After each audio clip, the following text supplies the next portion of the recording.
Success అంటే ఏంటి, ఒక్కొక్కరికి సక్సెస్ ఒక్కొక్కటి అండి. అయినా నాకు ఒక 3 విషయాలు చెప్పాడు అక్కడ. సక్సెస్ అంటే నీ సిగ్నేచర్ ఆటోగ్రాఫ్గా మారడం.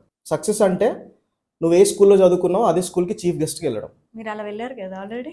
వెళ్ళిండే స్కూల్ కాలేజ్ అన్నిట్లలో. మళ్ళీ మూడోది ఏంటి అని అంటే సక్సెస్ అంటే నీ తల్లిదండ్రులు నీ భుజం పైన చేసి కొడుకంటే నీలా ఉండాలి, కూతురంటే నీలా ఉండాలిరా అనడం చాలా పెద్ద సక్సెస్. నా లైఫ్లో ఏమైపోయినా పర్లేదు ఈ 3 చేయాలనుకున్నాను. ఈ 3 థింగ్స్ నేను చేయాలనుకున్నాను.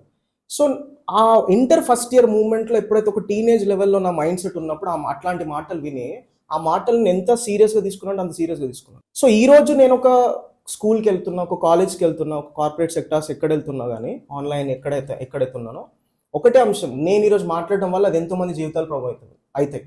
అందులో నుంచి ఒక సందీప్ వర్మ బయటకు రావచ్చు, ఎవరికి తెలుసు, ఒక యాక్టర్ బయటకు రావచ్చు, ఒక డాక్టర్ బయటకు రావచ్చు, ఒక లాయర్ బయటకు రావచ్చు, డోంట్ నో, ఒక ఐఏఎస్ ఆఫీసర్ బయటకు రావచ్చు. నా స్టూడెంట్స్ చాలా మంది ఈరోజు గవర్నమెంట్ సెక్టార్స్లో ఉన్నారు.